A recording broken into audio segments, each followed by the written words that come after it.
Okay, for real though, I feel like life is a never-ending cycle of choices. I know, and it's so annoying, and it's crazy how we sometimes think differently. I know, like sometimes I feel one way, but sometimes you feel the other. Exactly. So let's dive into part 2 of our sister debate.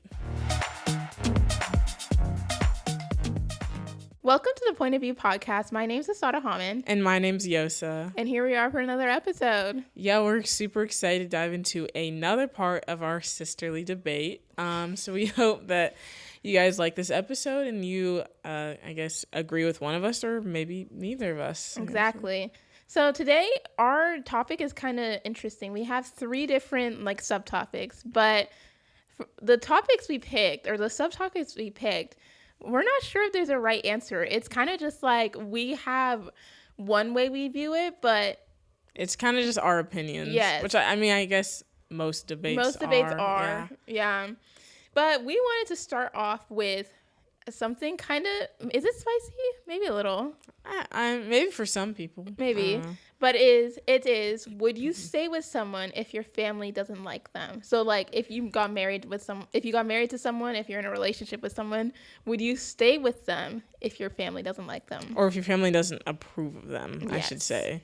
Because I guess I'll start with my point of view. I'll play like devil's advocate here. Whatever side you consider devil's advocate, but I think yes in certain situations, but I'll just say like yes full way on this because I think it depends on what the situation of the family is and the way the family dynamic is, what the family's issues are with the person, how the family feels about it, and what like their actual reasons are.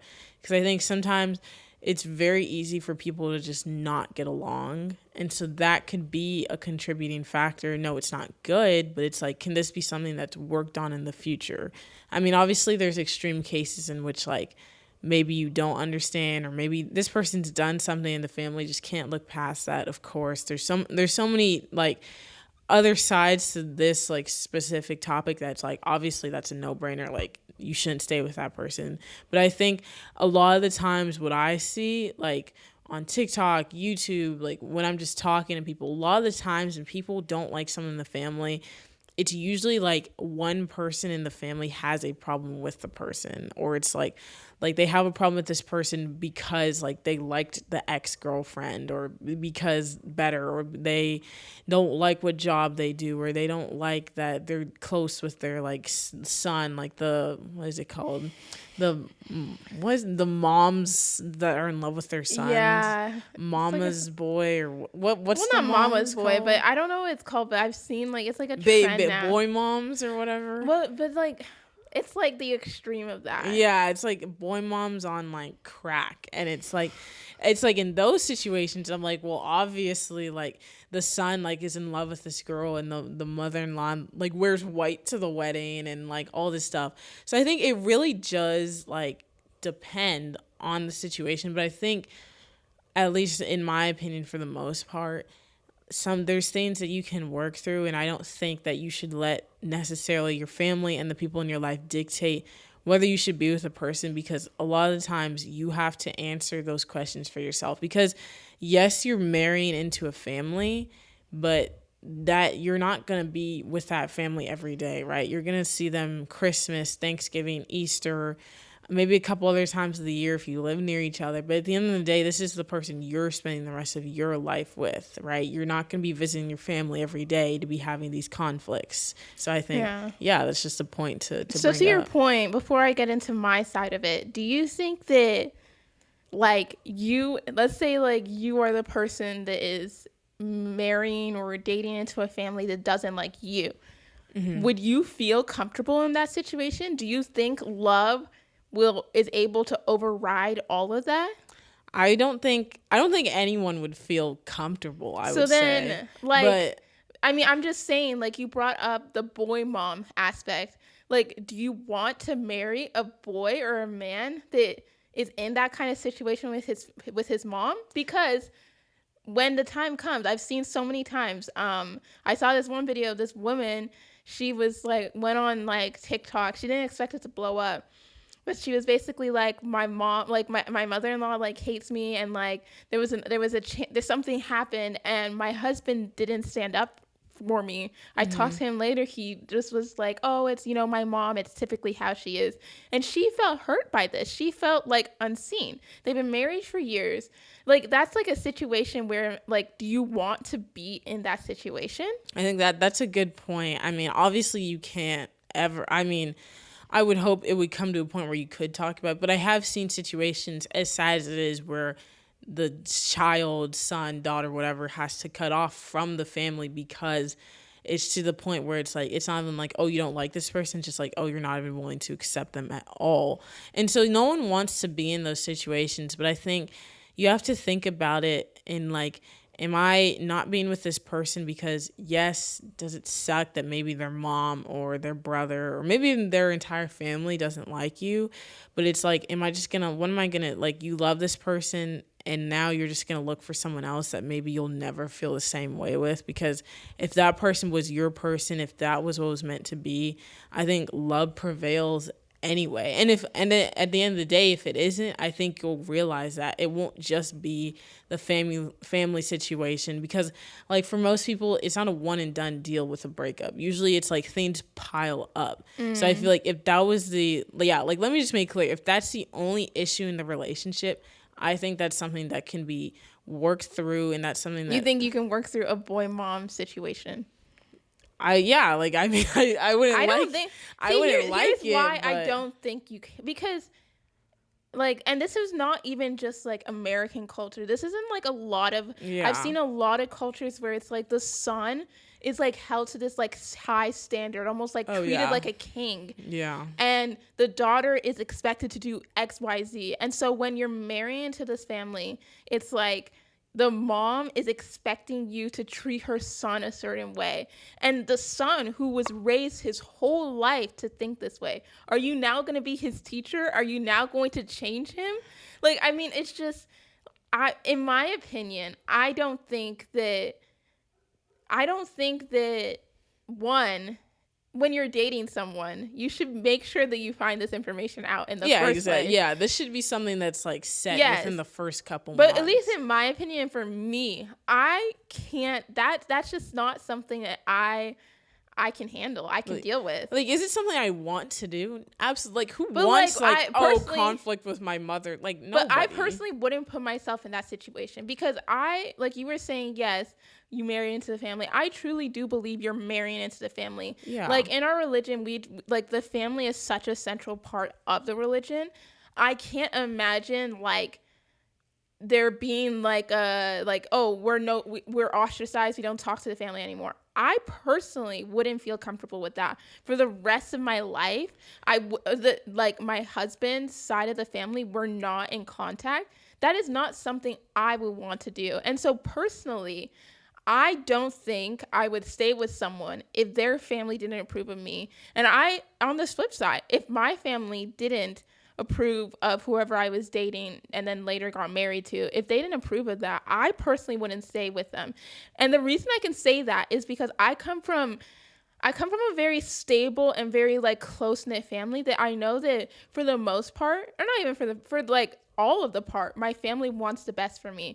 And yeah, sometimes we argue, we have like different opinions, but like when it really comes down to the like nitty-gritty details, my family is always on my side. And so I know that if one or two of them are saying something, they're not the kind of people that would just like make up stuff and are like, oh well, I don't know, he wears blue socks, I don't like that. Like if that's not something that would happen.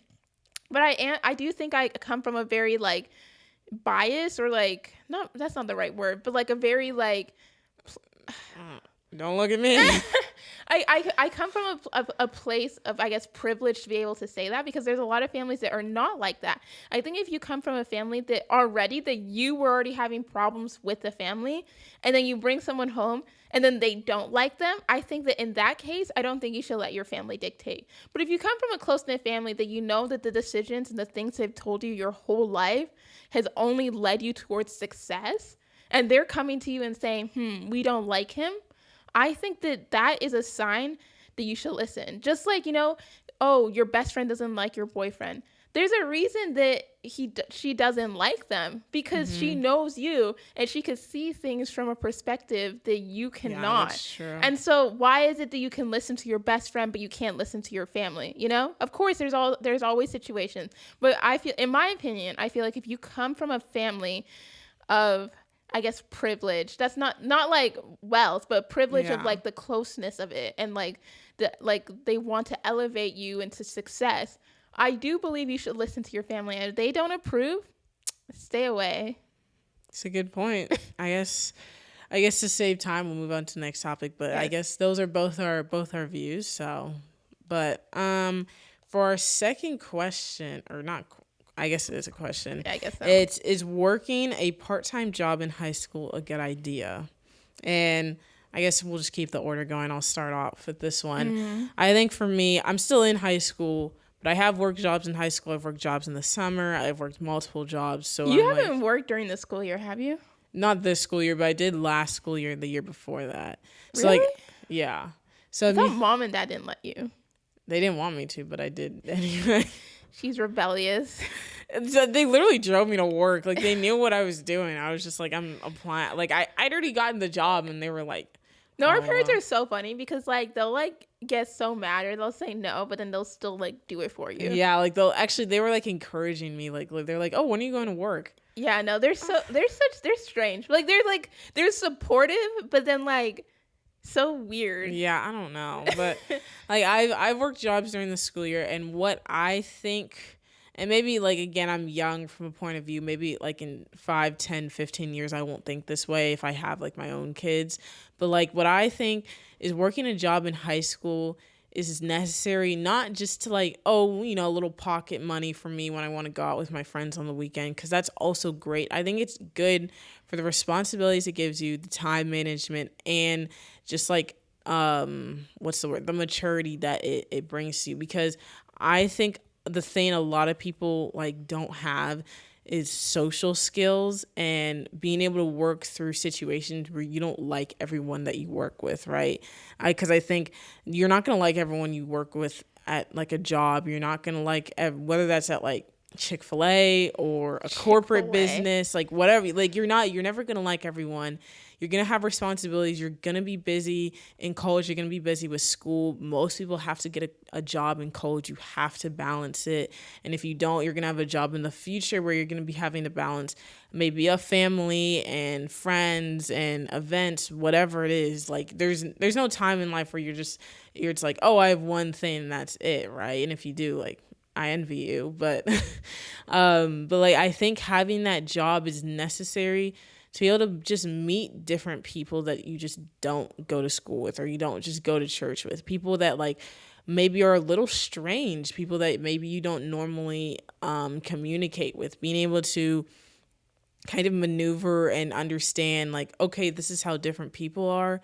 This is how I balance my life with schoolwork, with family events, with whatever. And I think like it also teaches hard work, and like as much as it sucks, it humbles you. Like I think not enough people work, like whether it's fast food or like, not enough people work like a job where it humbles you to the point where you're like, okay, I have to get a job and I have to like get a degree, because it's just like you don't understand what it's like to work for a boss that like you hate, or like a boss that doesn't respect you, or coworkers you absolutely despise. Because I feel like if you don't understand that, a lot of people get into this like laissez-faire mindset of like, oh, well, I could work at, I don't, Macy's, or I could work at Trader Joe's or Costco and make, maybe 15 to 20 an hour, and I could live off that. And yeah, you could, but you would hate the job. And I'm not saying you wouldn't hate your corporate or like, I guess, big kid job, but it's like, like one is you're barely living, and then the other is you're gonna hate both of the jobs, but one of them it's like, oh, I can barely like afford 4 times the amount of money. Yeah. Like, so it's like, what are you like? And I feel like we just, like, myself included, we have that privilege until we're humbled by something else, right? So I agree to an extent. I think, do you think that you should work a job during the school year?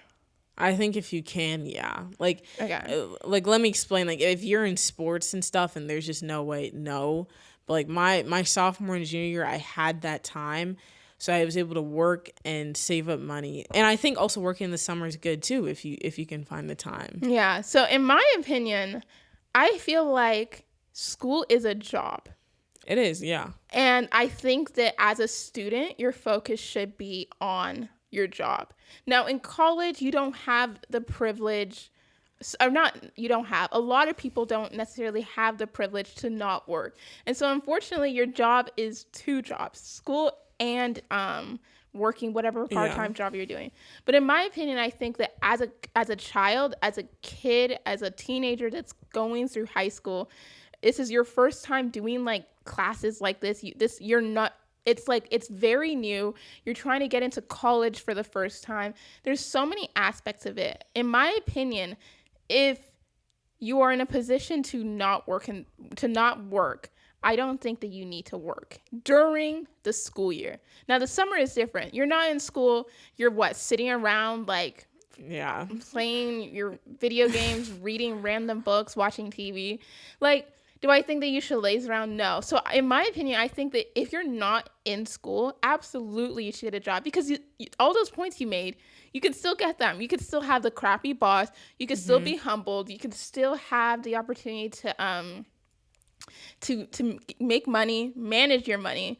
But then when you're in school, focusing on one thing, because you're probably never going to get that again in your life. That's true, and that's why I think you should start it. I don't think you should work like I started working sophomore year, which was like, but again, the job wasn't very hard. It was like a tutoring job. I went like 2-3 times a week for like 3-hour shifts. It wasn't a hard job, but like I had to work with kids, so it wasn't like, oh, a walk in the park, and I had a boss that I didn't love. And so I think, again, like you're right, you can get like a crappy boss and weird coworkers over the summer.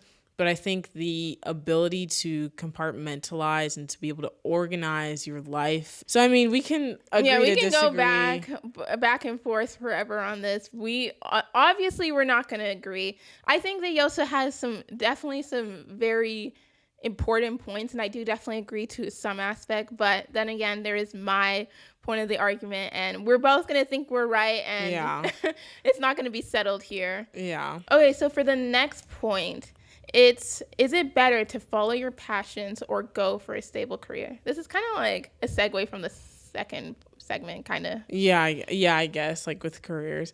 I think I don't want to encourage like following your passion like to like drop out of college and be like, "Oh, well, I want to be an actor or something." Like, no. But I do think the passionate side of it is more because we're seeing now just with the way AI and life is going that these like skills in like college and like the classes you're learning from and all the things you're doing, it's like AI can replace that in 2 seconds. And in the next 5 to 10 years, AI is going to be replacing a lot.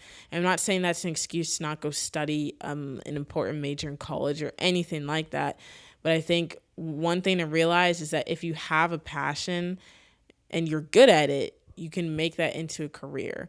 And like, if like again, like people always bring up art and psychology and like communicate, like the majors that like aren't, that people would consider not as serious. But I think if you have that talent, if you're good at speech, you can become a motivational speaker for a company, and you can do, I don't know, not TED Talks, I don't know, like the motivational talks where you're speaking in front of people to help them. Or if you want to be an artist, you can become a sketch artist for the police, which sounds really weird, but it's like such a strange like that's the connections I'm making. Like it sounds weird, but it's like you could still help people and you're using your art for something. And it's like, I think if you have a passion, if you have something that you're really good at, and I'm not saying like, oh, I was kind of good at high school football, now I want to like play in the NFL. Like, come on now. Let's be real. Like let's be for real. Like, but like I'm talking like you have something you're insanely or you're very good at. You have something you know you can do. You have something that you're very passionate about, whether that's film, art, music, act, like whatever it is. I think there are ways to make a career out of that that can make you happy. Because I think at the end of the day is what happens to a lot of people. What we're seeing is like people don't major in something they like in college. They major in it. Maybe they're pretty good at it and they're like, it'll make me money. But then you realize 10, 15, 20 years into the game, I hate my job. And maybe I don't want to say hate my life, but like I hate my job, and that makes you grumpy and that makes you like mad. And like you're not going to love your job every day as an artist or whatever your passion is. But I think you can always fall back on like, I love this, and like, you know, it can make me happy in some ways. So Yeah, I very much disagree. And it was interesting that this topic came up today because I met someone today at church, kind of like have never really talked to each other or anything like that. But we were talking, and I asked her, I was like, or the girl in our group asked her, like, what did you study in college? And she studied art. And she said, well, I studied art, but there's not really a job market for it. So I just haven't had a job. She's like kind of moved all over. She's living with family right now. And like, I'm not saying that like everyone shouldn't follow their passion. Like if you're extremely, extremely talented, absolutely go for it. And it definitely will. It will produce fruit. But for the most part, most people are not that 1%. Most people are not LeBron James. Most people are not going to be that top person that's going to make the millions. That's just not the reality of this world. And so for the reality of the world, following your passion equals like not having enough money to live your life.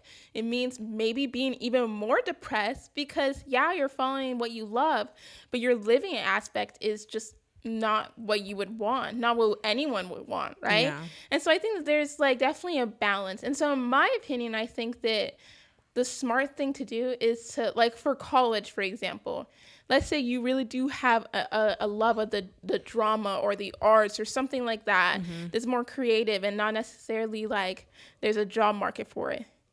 You either double major in something that is very practical and useful, double major in, I don't know, whatever, double major in some practical, useful accounting, for example. Yeah. Boring. And that's what I was going to say, actually. It's great minds think alike. It's majoring in accounting and then double major in drama or minor in drama. And you're still able to have your passion. You're still able to study your passion in school. But you know that, okay, if my passion doesn't work out, I have this degree that someone will hire me based on. That I think the same way too. I think like, because I mean, as much as it sucks, we have to accept reality that like an art major, like a history major, majors that are like passionate may not get you like the best jobs. And it sucks because that's some of like, history is just such an important part, and art is just so beautiful as it captures life, history, reality, like all these different aspects of just like the earth and life and living in general. But I think like, yes, sometimes we do have to like do things that we don't like. So I think double majoring in art and something else, or minoring in art and this, or just minoring in something else, gives you the opportunity to combine both those skills. Because maybe it's a job where you need like an accounting, but like you also maybe do, I don't know, consult, like you do consulting, or you need to look over things for someone for something like that doesn't really connect. But you know, no, what I get what like, you're saying. Or it's not even the same job, but like let's say like your passion is art, you do it as a side hustle, you do it on the side, you're like maybe you sell your pieces you're like whatever. I got the technical skills, I already love this, but I got the technical skills through college, I got the degree or the major or the minor in college, but my 9 to 5 is a job that will sustain me, and then my side hustle is able to do something that I love. And almost in a way, because that's sometimes you hear people say like sometimes don't make your passions like your job because it will make you actually hate it, because then you're like, oh, it's a job, I have to do this, otherwise XYZ. But instead you're just like, well, I get to enjoy what I love by making money on the side. That's great. If I don't, it's okay, because I already have my main stream of income. Yeah, I really think you should combine both. I mean, like, you're right for some people. Bro, this is not a debate. We think the same. It's She was like, "Oh, I'm gonna play the devil's advocate," and well, I am, because I do think you should follow your passion, but also you have to be smart about that passion. That's exactly what I think. So this is not a debate. Well, what? Oh, sorry, guys. We failed you on this last one, but it's okay. The second segment, it got a little heated between Yosa and I don't know why we're so passionate. It got heated because it's hot in here. Oh my gosh. Why are we so passionate about like working in high school? You're literally graduating in 3 weeks. I'm done. 2. I've been done with high school for like almost 4 years. Like I don't know. I just think it's when people have opinions, it's hard. And when like you have opposing, it's hard not to like be passionate. Like I would think you want to be passionate about something you believe in. But that's a little glimpse into like our like family's dynamic. Like we get like it's not even anything like super serious though. It's not even something we're involved in. It's just like when we have like ideas, we just all have a belief. Whatever. Our parents raised us to really be like dead set on our beliefs and continue to push and to continue to tell the world and tell each other like this is what we believe in. And so I think that's like honestly a lesson for everyone. Like don't let anyone silence you, because I feel like in the world today it's like so much silencing. Let's put things to the side. Don't let anyone silence you. Yeah. Say what you mean and stick to your beliefs. And that's just my opinion. Yeah, for sure. I mean, sorry that the last one wasn't really, I guess we only have 2 debate topics, but I mean, I think it's just important to understand just in general that debating doesn't necessarily mean like, oh, we have to both be right, because we thought this was a debate and then we ended up coming to terms of being like, okay, well, here's like the middle ground. And I think that's just really important in society and in today. That's like, it doesn't have to just be like an argument of like, okay, we never find a solution. Like the point of debates is to find a solution, right? And it's okay if you don't find the middle ground. Yeah. We didn't find the middle ground for the second one. But what did we do? We were able to say, I believe there's some points that you're making that are right. There's some points I'm making that are right. And we move on. And I think that the world needs more of that. Yeah, for sure. And I think, like, at the end of the day, like, you're never going to agree with anyone, but, like... on everything. Yeah, on everything. But I think, like, you have to just like, what did you say before? You just have to... find the middle ground and sometimes just move on. Yeah, so, like, yeah, if there's no solution or answer, you know, sometimes it's just be like, all right, well, this conversation's done. Move to the next. But... that's kind of all we have for today. So we hope that you guys liked our little debate-ish for the most part. So I feel like the second part really sold the debate. Yeah, we had a debate. I think that's at the least first one debate, topic. because last week was still kind of like middle groundy. Yeah, so it was good that we got like one. Yeah, we have one good debate, but I think.